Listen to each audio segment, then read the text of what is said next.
अब अजय जी आप भी आइए चर्चा में। जिन फ्री की योजनाओं को आप कोस रहे हैं सर, वो सारी फ्री की योजनाएं, ठीक है, वो सारी फ्री की योजनाएं आपके मैनिफेस्टो में भी तो है ना सर। मैं पढ़ देती हूँ। महिलाओं को हर महीने 2500 रुपए, 25 लाख रुपए तक फ्री इलाज, हर महीने 8500 रुपए बेरोजगारी भत्ता, हर महीने 300 यूनिट फ्री बिजली, 500 रुपए में सिलेंडर। आप भी तो फ्री की योजनाओं के सहारे हैं दिल्ली में। नहीं, हमारा मैनिफेस्टो तो बहुत बड़ा है प्राची जी। ये प्रश्न मेरे लिए प्राची है क्या? जी, हमने कर्नाटका में करके दिखाया। अजय जी से हमने मेरे बीच में कौन बोल रहा है? हमने जहां हमारी सरकार है, हमने करके दिखाया। और जो हमने मैनिफेस्टो, जो हमने घोषणा पत्र, तो उसमें हमने जो जो वादे किए हम उसे पूरा करेंगे। पहली बात, अभी रीना जी बात कर रही थी जब केजरीवाल साहब ने अपनी 3 बातें कही कि हम पूरे नहीं कर पाए। में सबसे सरल तरीका है, स्वर्गीय शीला दीक्षित जी के 15 साल, जिस प्रकार स्वर्गीय शीला दीक्षित जी 15 साल दिल्ली की सेवा की, सुचारू रूप से दिल्ली को चलाया, तो केजरीवाल जी को उनसे सीखना चाहिए था, सीख लेके काम करते।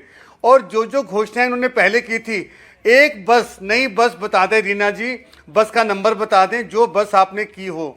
और जहां तक इन्होंने कहा बिजली पानी के बिल इसलिए ज़्यादा आ गए, कोरोना काल आ गया और इनके जो मीटर रीडर थे पहुंच नहीं पाया। रीना जी ने बोला, मैं इनसे आग्रह करता हूं, जब रीडर पहुंच नहीं पाए तो कम भी तो आ सकता था, ज़्यादा ही क्यों आया भाई? और टाइमिंग, मुझे टाइमिंग को लेकर दिक्कत है।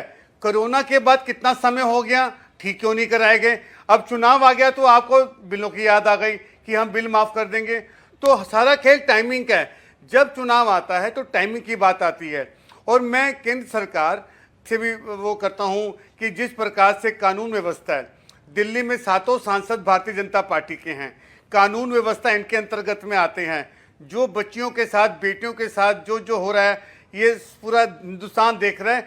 भारत की राजधानी दिल्ली है, सब टक टक की लगाए दिल्ली को देखते हैं। एक बात बताइए ना, तो दिल्ली की एक बात अजय जी, सांसद की भी है। अजय जी, फिर आपके सवाल का जवाब लूंगी। अजय जी, 2 बातें एक साथ नहीं हो सकती ना। कर्नाटक की सरकार का आप एग्जाम्पल दे रहे हैं, लेकिन दिल्ली में आप कहते हैं कि फ्री की योजनाओं ने सब कुछ खराब कर दिया। उन्हीं फ्री की योजनाओं के सहारे अपनी नैया पार लगाने की कोशिश आप करते हैं। तो एक बात बताइए ना कि ये सही है या गलत है? दोनों नाव पर पैर रखेंगे तो डूब जाएंगे सर। नहीं प्राची जी, हम दिल्ली को देखते हुए, मैंने कहा ना कि दिल्ली को विशेष दर्जा प्राप्त है। तो अगर दिल्ली को विशेष दर्जा प्राप्त है तो हमारा दायित्व बनता है कि दिल्ली की जो आवाम है उसकी हम सेवा करें। जहां तक आपने प्रश्न किया, बड़ा वाजिब प्रश्न किया आपने। प्राची जी, मैं साधुवाद देता हूं, आप बड़ी एंकर हैं। आपने मुझसे प्रश्न किए, आप क्यों दे रहे हैं? हम वो चीज़ दे रहे हैं जो हम कर सकते हैं। हम फ्री की रेवड़ी, अब तो रेवड़ी भी नहीं बांट सकते क्योंकि लोहड़ी चली गई, लोहड़ी का पर्व चला गया। अब रेवड़ी गलत बांट रहे हैं। ये रेवड़ी लोगों के पास पहुंचने वाली है नहीं, ना आम पार्टी की, ना भारतीय जनता पार्टी की। और जो हमने संकल्प लिया है प्राची जी, और आज हम सत्ता में नहीं है, जनता को तय करने दें कि किसकी रेवड़ी चाहिए उन्हें और किसकी रेवड़ी नहीं चाहिए। ये तो वही है ना सर, मैं करूं तो सब ठीक, दूसरा करे तो सब खराब है।